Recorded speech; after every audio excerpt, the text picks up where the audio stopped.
السلام عليكم ورحمة الله تعالى وبركاته أعزائي التلاميذ.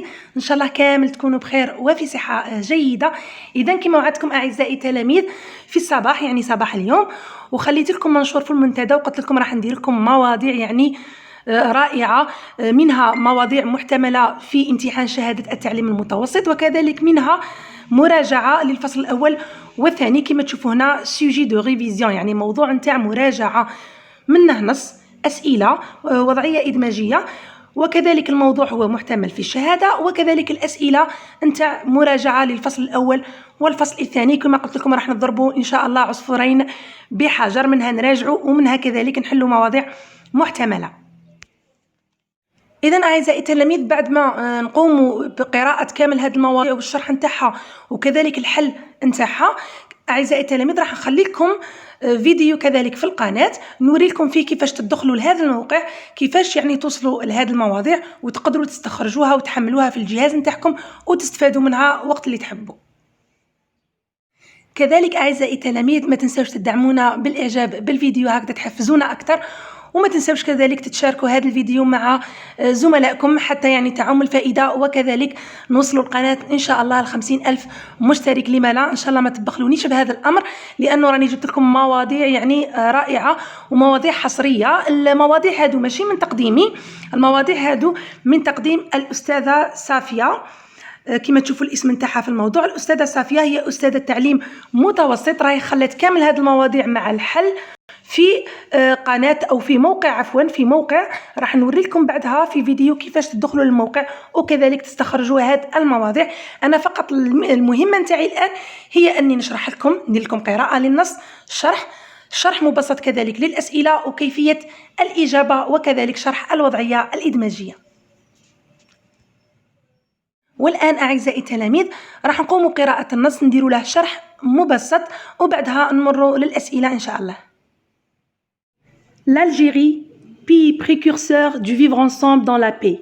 L'Algérie qui a joué, juste après l'indépendance, un rôle d'acteur engagé au service des causes justes et des mouvements de libération dans le tiers-monde, continue de peser de son poids sur le chemin de la promotion de la paix et de la réconciliation, sur fond du principe du vivre ensemble dans la paix. La tradition veut que l'action de l'Algérie à travers toutes les périodes de l'histoire soit le renforcement du rôle du pays et la consolidation de sa place sur la scène internationale, ce qui demeure d'ailleurs un objectif constant de la politique algérienne extérieure. L'Algérie indépendante et souveraine n'a eu de cesse de promouvoir la paix, la stabilité et la coopération dans la région du Maghreb, de la Méditerranée, la zone sahélo-saharienne, en Afrique et dans le monde arabe. Fidèle à son histoire et à ses engagements, l'Algérie demeure attachée à l'approfondissement de ses relations amicales avec ses partenaires dans le monde. De même, l'État algérien s'est toujours tenu aux côtés des peuples encore opprimés dans leur lutte pour la satisfaction de leurs droits fondamentaux. À cet égard, l'Algérie poursuivra son soutien à la lutte du peuple palestinien pour l'édification de son État indépendant et à la juste cause du peuple du Sahara occidental pour l'exercice de son droit inaliénable à l'autodétermination conformément aux résolutions de la légalité internationale. Source: Algérie Presse Service. إذا أعزائي التلاميذ، هذه هي القراءة نتاع النص، راح نعاودوا نديروا لها قراءة مع شرح مبسط. إذا العنوان نتاع النص نديروا لها الشرح نتاعه: l'Algérie pays précurseur du vivre ensemble dans la paix. يعني الجزائر هي من البلدان السباقة والرائدة في البحث حول السلام، يعني تحث دائما على العيش معا في سلام. L'Algérie qui a joué juste après l'indépendance un rôle d'acteur engagé au service des causes justes et des mouvements de libération dans le tiers-monde. يعني الجزائر التي لعبت بعد الاستقلال دور فعال جدا في خدم القضايا العادلة وكذلك الثورات التحررية في كل العالم. continue de peser de son poids sur le chemin de la promotion de la paix. يعني هي تواصل يعني في الضغط نتاعها تضغط على يعني من أجل تحرر الشعوب وكذلك تضغط من أجل الوصول إلى السلام وتحقيق السلام. Et de la réconciliation sur fond du principe du vivre ensemble dans la paix. وكذلك يعني في دعم التصالح بين البلدان réconciliation du vivre ensemble dans la paix يعني لتحقيق السلام وكذلك للعيش معا في سلام يعني تحت هذا الشعار. La tradition veut que l'action de l'Algérie à travers toutes les périodes de l'histoire إذا التقاليد يعني تقول أن الجزائر من خلال كل المراحل التاريخية أو التاريخ نتاعها soit le renforcement du rôle du pays et la consolidation de sa place sur la scène internationale. إذن هي بلد التعزيز والتوطيد على كامل المسرح العالمي. Ce qui demeure d'ailleurs un objectif constant de la politique algérienne extérieure. وهذا يبقى يعني هدف ثابت بالنسبة للسياسة الخارجية الجزائرية. L'Algérie indépendante et souveraine n'a eu de cesse de promouvoir. إذا الجزائر يعني مستقلة indépendante et souveraine يعني ذات سيادة يعني لم تتوقف عن تشجيع يعني تشجع le verbe promouvoir. ماذا كانت تشجع؟ كانت تشجع la paix السلام la stabilité الاستقرار et la coopération التعاون dans la région du Maghreb. التعاون يعني في كامل منطقة المغرب العربي. المغرب العربي فيه الجزائر المغرب تونس ليبيا إلى غيرها.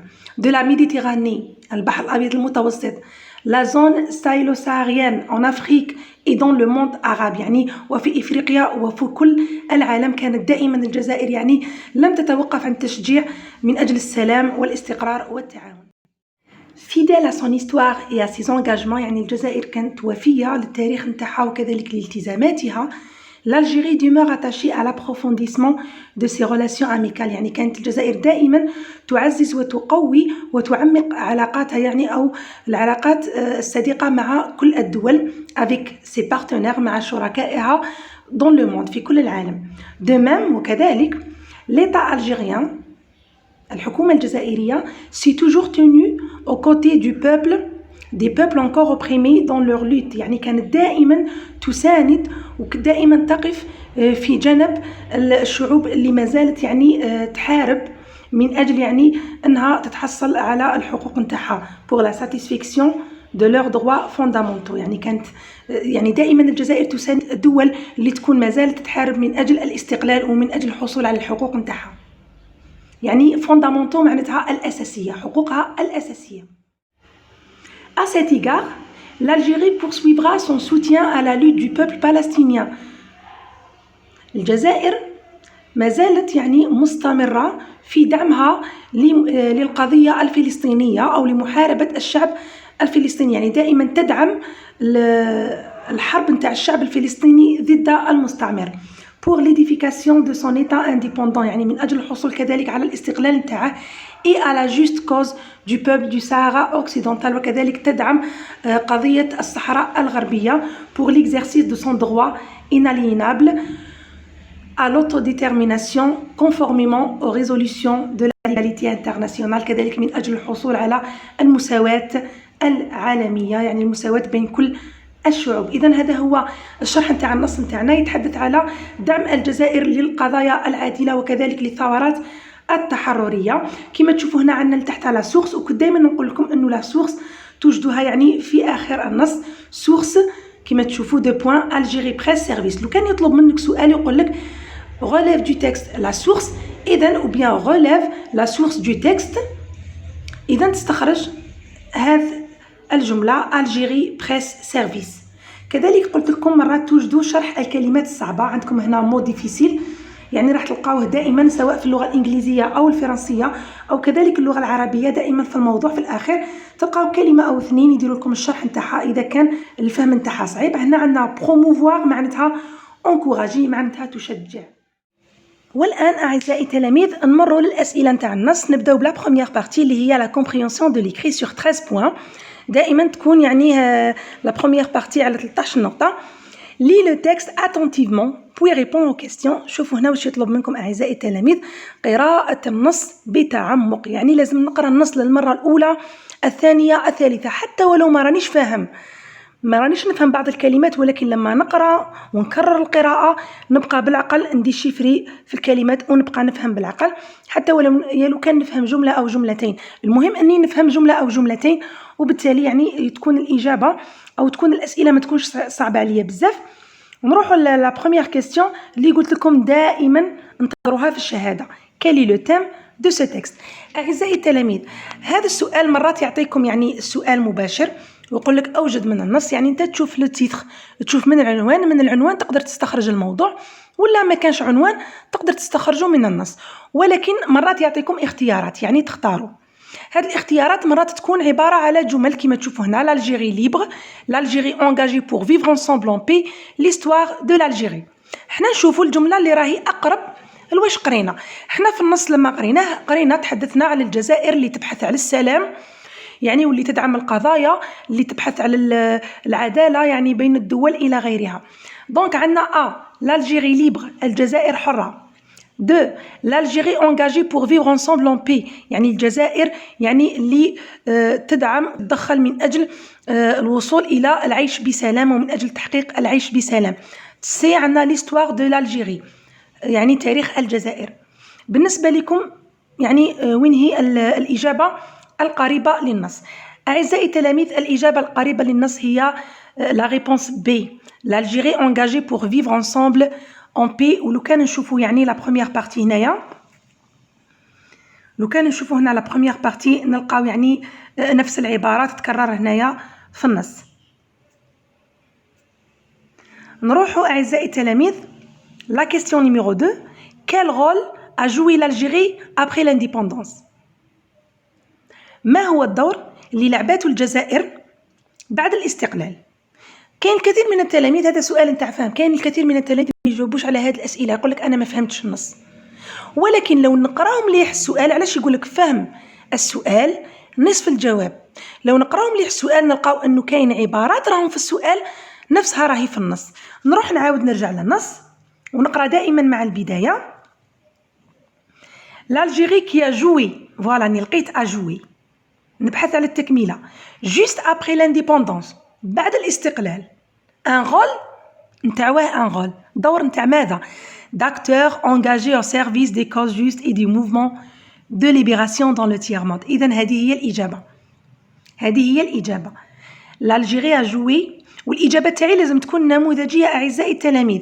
هو قال لي quel rôle a joué l'Algérie après l'indépendance، أنا نجاوب l'Algérie après l'indépendance a joué le rôle d'acteurs engagés au service des causes justes، ونختم حتى لعند tiers monde.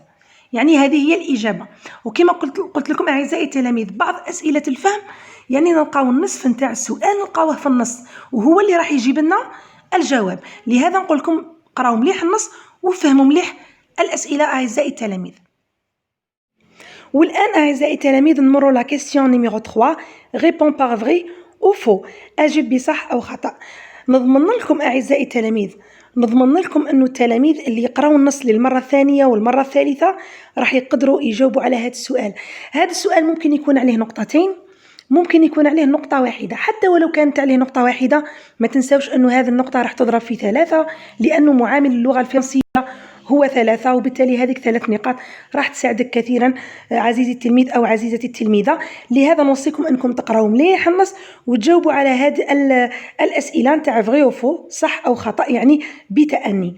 نشوفوا l'Algérie renforce à travers l'histoire son rôle de pays de consolidation.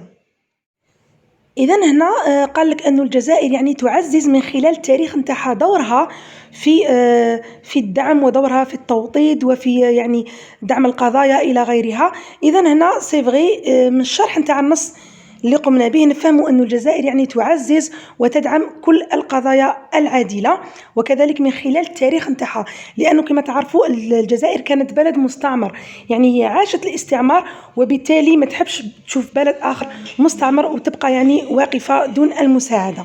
إذن هنا عندنا فغي بي أو بيان عفوا لا فراز l'Algérie renforce à travers l'histoire son rôle de pays de consolidation. هنا vrai صح.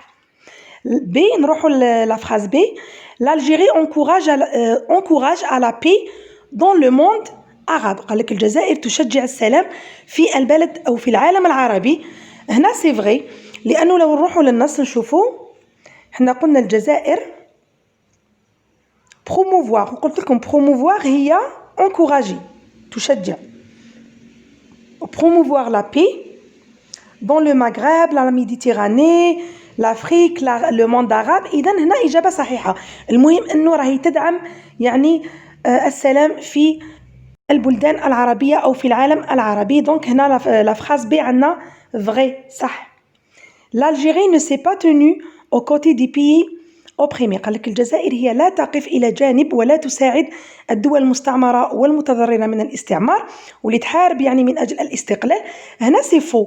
علاش؟ لو نرجعوا للنص نلقاو هنايا في هذا لو باراغراف de même l'État algérien s'est toujours tenu aux côtés des peuples encore opprimés. قال لك الجزائر دائما تقف إلى جانب الشعوب المتضررة والمستعمرة. إذن هنا عندنا la phrase C faux. عندنا A vrai B vrai C faux يعني خاطئة. D l'Algérie soutient le peuple palestinien. يعني الجزائر تدعم الشعب الفلسطيني. وهذه يعني دون أنه نلجأ للنص كامل نحن الجزائريين ندعم القضية الفلسطينية والجزائر يعني من ساعة هواري بومدين رحمه الله تدعم القضية الفلسطينية. دونك هنا عندنا vrai. إذن عندنا 3 جمل صحيحة والجملة الثالثة سي خاطئة. والآن نمروا la question numéro 4 أعزائي التلاميذ. relève du texte 2 mots appartenant au champ lexical de paix. يعني أوجد كلمتين عندهم علاقة بالسلام تكون عندهم علاقة بالسلام. وقلت لكم يعني في الملخص اللي درت لكم نتاع دروس الفصل الأول والفصل الثاني واللي قدمت لكم الجزء الأول والجزء الثاني وما زال أجزاء يعني راح تجي في الأيام المقبلة حول ملخص الفصل الأول والفصل الثاني للغة الفرنسية. بالنسبة للتلاميذ اللي ما شافوش الملخصات أعزائي التلاميذ واش ديروا؟ تدخلوا للقناة نتاعي من الفوق تلقاو فيديوهات تضغطوا على فيديو تلقاو كامل الفيديوهات يعني بالترتيب وتبحثوا تلقاو الملخص الأول نتاع الفصل الأول والثاني تلقاو الملخص نتاع الفصل الأول والثاني الجزء الأول. وكذلك لما تبحثوا كذلك تلقاو الملخص كذلك نتاع الفصل الأول والثاني من الجزء الثاني. إذا راه جزئين في القناة تبحثوا راح تلقاوهم يعني بطريقة سهلة وتشوفوا الملخصات راني شارحة فيهم الأسئلة والصياغات المتعددة. تحدثت لكم على هذا السؤال نتاع لو شون ليكسيكال. قلت لكم لو شون ليكسيكال هما كامل الكلمات اللي عندهم علاقة بلو تيم بالموضوع. واش هو الموضوع؟ لو تيم نتاعنا اليوم هو لا بي. وانا عطيت لكم في الملخص مثال على لو سبور وعطيت لكم مثال على ليكول. هنا يقول لك اوجد كلمتين وقلت لكم لازم دائما تتقيدوا بالطلب أعزائي التلاميذ وبالعدد. هو طلب مني 2 أنا نعطي 2 ما نعطيش 3. ممكن نعطي 3 تكون الكلمة الثالثة خاطئة وما عندهاش علاقة مع لا بي إذن راح ندي 0. لهذا أعزائي التلاميذ نحاول أني نوجد 2 ويكونوا صحاح وتكون عندهم علاقة مع لا بي السلام. كيفاش نعرف نستخرج لو شون ليكسيكال وكيفاش نعرف أنه هذه الكلمة عندها علاقة بالسلام؟ إذن أعزائي التلاميذ بكل بساطة لما نقرأ هذه الكلمة مباشرة تفكيري يروح للسلام. مثلا أعطيت لكم من قبل مثال على إيكول. لما نقول لك بروفيسور مباشرة تخمم في المدرسة إيكول. لما نقول لك إيليف مباشرة تخمم في المدرسة إيكول. لما نقول لك كلاس مباشرة تخمم في المدرسة إيكول. دونك هذه هي لو شون ليكسيكال. لو شون ليكسيكال كيفاش نوجدو؟ لازم الكلمة لما نقراها تخليني نخمم في لابي تخليني نخمم في السلام. إذن بهذه الطريقة نستخرجوا لو شون ليكسيكال دي لابي. أنا راح نرجع معكم للنص ونحاولوا أن نوجدوا كلمات عندهم علاقة بلابي. إذن أعزائي التلاميذ راه كاين يعني العديد من الكلمات اللي ممكن تكون عندها علاقة مع لابي. حنا واش راح نديرو؟ نستخرجوا الكلمات اللي تكون أقرب. مثلا هنا عندنا ليبيراسيون تحرر كذلك تكون عندها علاقة مع لابي. كذلك هنا عندنا l'Algérie indépendante et souveraine n'a eu de cesse de promouvoir la paix et la stabilité. Voilà, la stabilité الاستقرار كذلك يخليني نخمم في السلام. لما نقول لك هذاك البلد مستقر معناته انه الناس اللي فيه يكونوا عايشين في سلام. كذلك عندنا هنايا نقدروا نستخرجوا كوم ادجكتيف، نستخرجوا اميكال يعني تكون علاقات اخويه، علاقات صداقه بين الشعوب. اذا يكون هناك لما تكون علاقات اخويه بين الشعوب اذا راح يكون السلام بين كل الشعوب. دونك نقدروا نستخرجوا stabilité استقرار، relation amicale. stabilité استقرار، relation amicale علاقات صداقه او علاقات اخويه بين الشعوب. اذا هادو يخلوني نخمم في لابي. لما نقول لك stabilité استقرار معناتها انه هناك سلام. لما نقول لك relation amicale avec les partenaires يعني علاقات صداقه او علاقات اخوه مع الشركاء ومع الدول الاخرى، اذا راني نتحدث على السلام. أعزائي التلاميذ نمروا la question numéro 5. L'Algérie, pays précurseur du vivre ensemble dans la paix, remplace le mot souligné par le synonyme qui convient. Initiateur, dernier. Initiateur معناتها يكون من الأوائل، من السباقين. dernier معناتها يكون الآخر، يعني من الأواخر أو في الآخر. حنا المعنى نتاع précurseur معناتها أنه الجزائر من الدول الرائدة والسباقة في البحث على السلام وفي الدعوة إلى السلام. إذن الكلمة اللي راح نعوضوا بها هنا ولا لو سينونيم نتاع précurseur هي initiateur، من السباقة، يعني هي اللي تكون السباقة يعني في البحث على السلام، وهي اللي تبادر، يعني الجزائر هي المبادرة، هي اللي تقوم بهذه المبادرات نتاع البحث على السلم والسلام في العالم. دونك précurseur نعوضوها initiateur. إذا قلنا dernier معناتها هي من الدول الأخيرة في البحث على السلام، ولكن هذا العكس، الجزائر هي من الدول السابقة، إذا نحط هنا initiateur. إذا أعزائي التلاميذ نمروا للسؤال رقم 6 la question numéro 6. complète le tableau suivant à partir du texte. نكملوا الجدول من خلال النص، يعني نعتمدوا على النص. أعطانا مثال exemple l'Algérie soutient le peuple d'Afrique du Sud pour l'égalité des droits. قال لك أن الجزائر تساند الشعوب أو شعوب جنوب إفريقيا من أجل المساواة في الحقوق. وهنا قال لك l'Algérie soutient le peuple palestinien pour الجزائر تدعم القضية الفلسطينية أو الشعب الفلسطيني من أجل إجابة راهي في النص. l'Algérie soutient le peuple du Sahara الجزائر تدعم أو تساند الشعب الصحراوي من أجل pour كذلك الإجابة راهي في النص. نروحوا نرجعوا للنص ونبحثوا عليها. أنا أعزائي التلاميذ باش ما نعاودش نقرا النص كامل، انتم تقدروا لما تكونوا في موضوع في امتحان الشهادة يعني تاخذوا كامل الوقت تاعكم وترجعوا كامل النص وتبحثوا على الفقرة اللي يكون فيها الحل. نشوفوا أنا راهي في آخر فقرة هنا قال لك l'Algérie poursuivra son soutien يعني تستمر في دعمها للمحاربة نتاع الشعب الفلسطيني pour لماذا pour l'édification de son État indépendant. Voilà, pour l'édification de son État indépendant et à la juste cause du peuple du Sahara occidental. Le Sahara occidental يعني هو الشعب le peuple saharien. Le Sahara occidental هو le peuple saharien. إذن كذلك تدعم القضية الصحراوية pour علاش pour l'exercice de son droit inaliénable. Voilà, donc هذه هي الإجابة أعزائي التلاميذ. الأولى le peuple palestinien pour l'édification de son État indépendant et le peuple du Sahara pour l'exercice de son droit inaliénable. ونمروا la question numéro 7 أعزائي التلاميذ. هنا عطانا جملة اللي راهي مكتوبة يعني بلون يعني غامق en gras caractère. L'État algérien s'est toujours tenu aux côtés des peuples encore opprimés dans leur lutte pour la satisfaction de leurs droits fondamentaux. إذن هذه جملة استخرجها لنا من النص. Quel est le rapport logique exprimé dans cette phrase؟ في الملخص أعزائي التلاميذ تحدثت لكم على هذا السؤال وقلت لكم كيفاش تجاوبوا عليه. اللي ما شافش الملخص أعزائي التلاميذ يروح يشوف الملخص الجزء الأول والثاني ويعاود يجي يعني يفتح يحل هذا الموضوع وحده وراح يجاوب بطريقة جد سهلة. إذن لما يطلب منك سؤال ويقول لك quel est le rapport logique exprimé dans cette phrase، حنا رانا قاريين 3 rapports أعزائي التلاميذ. rapport de cause, rapport de conséquence, rapport de but.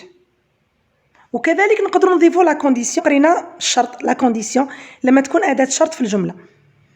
هنا واش عندنا أعزائي التلاميذ؟ لو رابور اللي يربط لنا هنايا. نشوفوا الجملة. قال لك ليطا الجيريان دائما تكون تدعم واقفة إلى جانب الشعوب المتضررة. علاش؟ لماذا؟ pour la satisfaction de leurs droits fondamentaux. من أجل pour. هنا pour راهي كونيكتور دو بوت. وقلت لكم أعزائي التلاميذ باش تجاوبوا على هذا السؤال بطريقة صحيحة لازم تكونوا كامل حفظتوا لي كونيكتور نتاع لو بوت لا كونسيكونس لا كوز وتحفظوا تاني لي كونيكتور اللي نستعملوهم لما نحب نستعمل الشرط في الجملة تاعي لا كونديسيون. إذا pour راهي كونيكتور دو بوت. إذا هنايا لو رابور إكسبريمي هو ان رابور دو بوت. وكيفاش نجاوبوا؟ le rapport logique exprimé dans cette phrase est un rapport de but. الجزء الثاني من السؤال كما تشوفوا لا كيسيون 7 راه فيها جزئين. الجزء الثاني من السؤال واللي قلت لكم عليه كذلك في الملخص réécris la phrase en remplaçant le connecteur par le connecteur qui convient. قال لك يعني عاود اكتب هذه الجملة، أعد كتابة الجملة ولكن في مكان هذا الكونيكتور اللي هو pour نستعملوا ان autre كونيكتور من هذو. عندنا dans le but de car donc. إذا كنتوا حافظين لي كونيكتور راح تعرفوا كل واحد وقتاش نستعمله. dans le but de نستعملوه لما نحب نستعمل الهدف في الجملة نتاعي لو بوت. ديجا راه عندك لو بوت هنا راه يبين لك. car نستعملوا لا كوز. دونك نستعملوا لا كونسيكونس. اذا هنا راح نختاروا dans le but de. ولما نعاود نكتب الجملة واش ندير؟ l'état algérien s'est toujours tenu aux côtés des peuples encore opprimés dans leur lutte dans le but de ما نقولش pour dans le but de satisfaire. شوفوا أعزائي التلاميذ pour موراها راه كاين ان نون اسم. حنا ما نقدروش نديرو dans le but de satisfaction ما يجيش موراها اسم. مع انه هنا راه عندنا يعني نقدروا نديرو اسم ولكن في هذه العباره تاع dans le but de لازم يعني يتطلب الامر يكون verbe في الانفينيتيف. واش نديرو؟ فقط هذه satisfaction نعطوها الفعل نتاعها هي راه اسم نعطوها الفعل نتاعها satisfaire تولي dans le but de satisfaire de leurs droits fondamentaux. فهمتوا أعزائي التلاميذ؟ إذا كان عندي pour نقدر موراها نستعمل اسم ونقدر نستعمل verbe على الانفينيتيف ولكن العبارة نتاع dans le but de يكون موراها فقط verbe في الانفينيتيف. إذا satisfaction نعطيها الفعل نتاعها اللي هو نستخرج الفعل من الاسم اللي هو satisfaire ونخليه في الانفينيتيف لأنه دو تتطلب فعل في الانفينيتيف. donc dans le but de satisfaire de leurs droits fondamentaux. وراح تشوفوا الإجابة راني راح ندير لكم من بعد الإجابة تشوفوها في غرتكم يعني وتقدروا كذلك من بعد تدخلوا للموقع تستخرجوا كامل هذه المواضيع وتحلوهم بغرتكم باش يعني تترسخ يعني المعلومة في الذهن نتاعكم. أعزائي التلاميذ نمروا على question numéro 8. réécris la phrase suivante en conjuguant les verbes au futur simple de l'indicatif. نوصيكم أعزائي التلاميذ الكثير من التلاميذ سألوني حول لي طون اللي لازم يراجعوهم من أجل امتحان الشهادة. شوفوا أعزائي التلاميذ عندكم لو بريزون دو لانديكاتيف عندكم لو فيتور سامبل لو سبجونكتيف اي لو كونديسيونيل بريزون. ركزوا على هادو 4 لو بريزون دو لانديكاتيف لو فيتور سامبل لو سبجونكتيف بريزون اي لو كونديسيونيل بريزون. ممكن يعطيك جملة تكون فيها أداة شرط إذا هنا نحتاجو الفيرب تاعنا يكون في الكونديسيونيل. إذا أعزائي التلاميذ هنا عندنا لا فراز وعندنا دي فيرب راهم كونجوغي في البريزون دو لانديكاتيف. l'Algérie demeure attachée à ses relations amicales et reste toujours aux côtés des pays opprimés. عندنا demeure وعندنا rester. demeurer rester deux verbes de premier groupe. أنا واش قلت لكم في واحد الفيديوهات اللي قدمتهم لكم من قبل كيفاش درت لكم طريقة مبسطة في التصريف نتاع لو فيتور سامبل وهذه الطريقة المبسطة نستعملوها مع لي فيرب دو بروميي جروب اي لي فيرب دو دوزيام جروب. قلت لكم إذا كان عندكم فيرب نتاع بروميي جروب ولا فيرب نتاع دوزيام جروب ويقول لك دير له تصريف في الفيتور سامبل الفيرب خليه كيما راه في الانفينيتيف خليه كيما راه بدون تصريف ما تنحيلوش لا تيرمينيزون، خلي هكذا. عندي غاستي تقعد غاستي، عندي فينير يقعد فينير، ونزيد له لي تيرمينيزون ا اي ا اس ا او ان اس او زد او ان تي، ماشي او ان تي، ماشي بالاو، بالاو او ان تي. عاودوا ركزوا معايا وكتبوها في الكراس نتاع المحاوله اللي يكون عندكم. لما يكون عندي ان فيرب دو بروميي جروب تيرمينيزون تاعه او ار، ولا ان فيرب دو دوزيام جروب تيرمينيزون تاعه اي ار، ويطلب مني اني ندير له التصريف في الفيتور سامبل، واش ندير اعزائي التلاميذ؟ نخلي لو فيرب كيما راه في الانفينيتيف. هذه تطبق على لي فيرب دو بروميي جروب اي لي فيرب دو دوزيام جروب فقط، ماشي تروازيام جروب.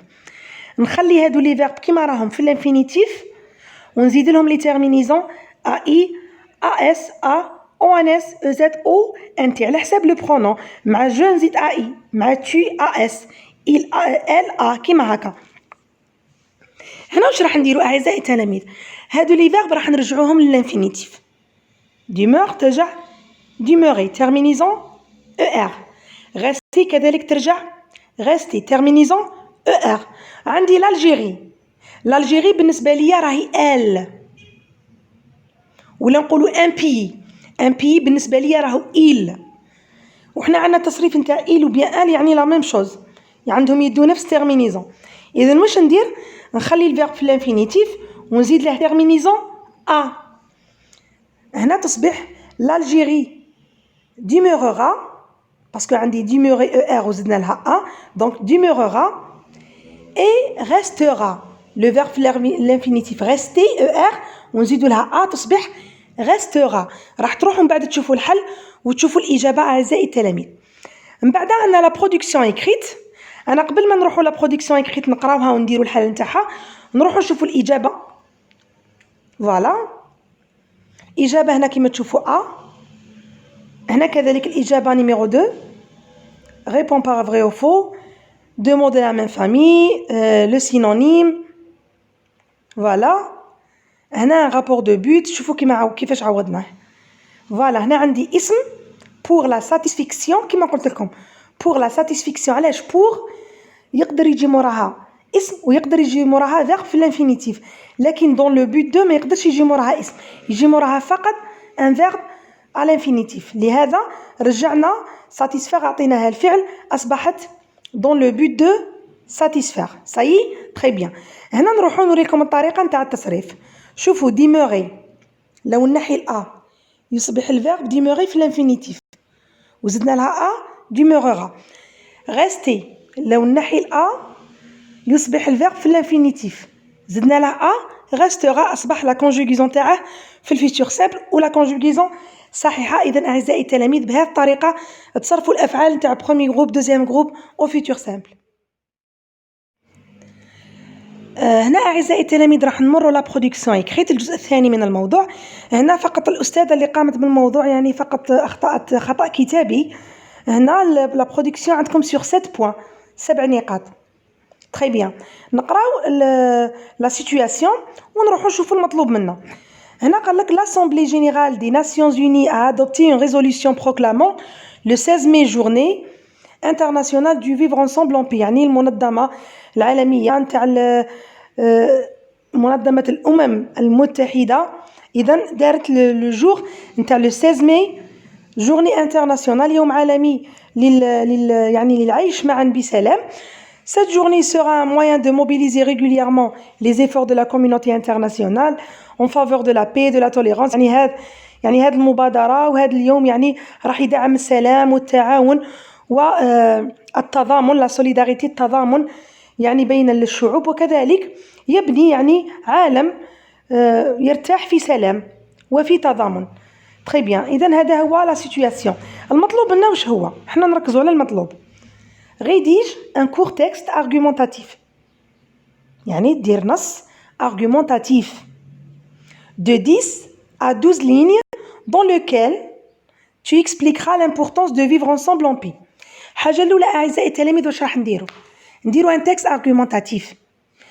لازم نكون نعرف لو تكست argumentatif تاعي عفوا على واش يتكلم على معا للعيش بسلام ولا العيش معا بسلام. تري بيان. الحاجة الأولى والحاجة الثانية عفوا، أولا راني عرفت الموضوع اللي راح نتحدث عليه، العيش معا بسلام. حاجة ثانية لازم نعرف تركيبة النص اللي راح نقوم به. أنا النص تاعي هذا أرغومونتاتيف كيفاش لازم يكون. لازم الأولى ندير مقدمة، المقدمة لانترودكسيون واش ندير فيها، نتكلم على الموضوع، وكذلك نعطي لا تيز نتاعي، الفكرة نتاعي حول العيش معا بسلام. ومن بعد عندنا الجزء الثاني من النص اللي هو العرض، لو ديفلوبمون. في لو ديفلوبمون واش ندير؟ لو ديفلوبمون نعطي لي زارغومون باش نقنع الناس بالاهميه نتاع العيش معا بسلام. باش نمد هاد لي زارغومون نستعمل لي كونيكتور دو كلاسمون، دابور انسويت انفان. نقدر نعطي دي زيكزامبل بعد كل ارغومون، نعطي اكزامبل مثال. والخاتمه لا كونكلوزيون، الجزء الثالث والاخير من النص، ندير ريافيرماسيون دو لا تيز. هذيك الصياغه نتاع لا تيز الفكره نتاعي ونعاودها بصياغه اخرى تكون دائما تتحدث على العيش معا بسلام، vivre ensemble en paix. très bien. اذا هذه هي الطريقه اعزائي التلاميذ اللي راح نقدم بها النص نتاعي. نروحوا نشوفوا النص اللي راح في الحل ونشرحه لكم. اذا اعزائي التلاميذ هذا هو النص نتاعنا نتاع الوضعيه الادماجيه واللي يتحدث على العيش معا بسلام. كما تشوفوا واش عندنا، دائما لازم نعطي عنوان للنص، وكنت دائما نذكركم عنوان النص، مقدمه، العرض كما تشوفوا دابور اون بلوس انفان راه فيه لي زارغومون، وعندنا لا كونكلوزيون نقدر ندير اعاده صياغه الفكره نتاعي اللي راهي في المقدمه. نشوفوا هنا لو تيتر فيفر انصومبل اون بي، العيش بسلام او العيش معا بسلام. العنوان ساهل جبناه من الوضعيه. شوفوا هنا الوضعيه اللي عطاها لنا ولا لا كونسين التعليمه جبنا منها العنوان. ها نحن درنا فيفر انصومبل اون بي. لازم تكونوا اذكياء اعزائي التلاميذ. المقدمه vivre ensemble en paix c'est accepter les différences. العيش معا بسلام يكون يعني بتقبل الاختلافات اللي تكون بيننا. être à l'écoute، دائما نكونوا في الاستماع للغير. faire preuve d'estime، نقدروا الآخرين. de respect et de reconnaissance، لازم نحترموا يعني نكونوا شاكرين envers autrui، نكونوا شاكرين للآخرين. et vivre dans un esprit de paix et d'harmonie، ونعيش كذلك في روح نتاع سلام ونتاع فرح إلى غيرها. يعني كما تشوفوا العبارات اللي وظفتهم الأستاذة راهي عبارات في المتناول وجد سهلة، ولا برودكسيون راهي جد يعني راهي مبسطة جدا بأفكار جد مبسطة. نروحوا الآن كما تشوفوا هنايا الموضوع تاعنا هو vivre ensemble en paix، هذا هو لو تيم. وكذلك نروحوا من vivre ensemble en paix حتى لافان. هذه كامل راهي لا تيز، الفكرة نتاع الكاتب ولا الفكرة نتاعنا حول الموضوع. الفكرة نتاعنا حول الموضوع هي لا تيز. الآن نمروا للعرض، لو ديفلوبمون اللي راح نمدوا فيه لي زارغومون باش نقنعوا الغير. دابور أولا vivre en paix cela implique qu'il faut considérer l'étranger comme un être humain comme nous. يعني العيش بسلام يلزم علينا أنه نعاملوا الأجانب على أنهم يعني أشخاص مثلنا. Par conséquent, nous devons respecter l'autre comme nous aimerions qu'il nous respecte. كذلك لازم نحترموا الآخرين إذا كنا نحبوا أنه إحنا كذلك يعني الآخرين يحترمونا.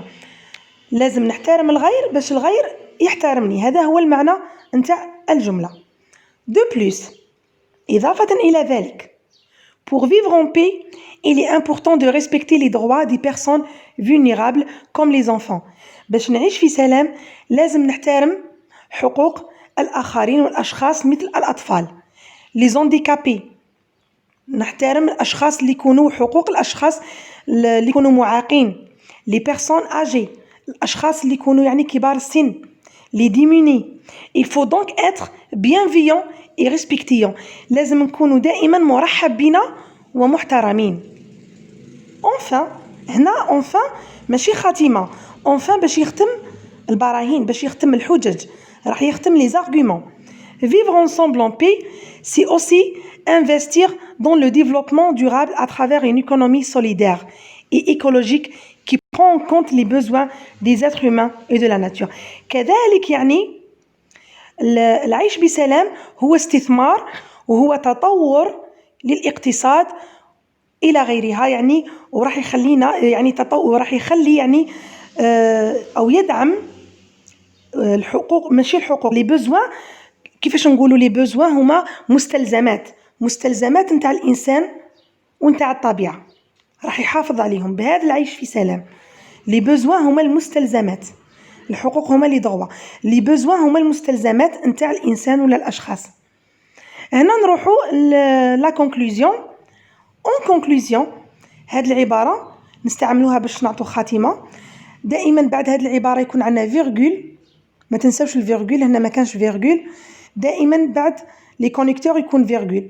اون كونكلوزيون، جو سوي كونفانكو، انا مقتنعة. هنا عطيت الرأي نتاعي بطريقة يعني شخصية، واستعملت هاد العبارة باش نمد الرأي تاعي، لوبينيون. جو سوي كونفانكو كو بور لو بيان دو توس، انا مقتنع انه من اجل الراحة نتاع الجميع، ومن اجل يعني السعادة نتاع الجميع، nous devons choisir de vivre ensemble en paix.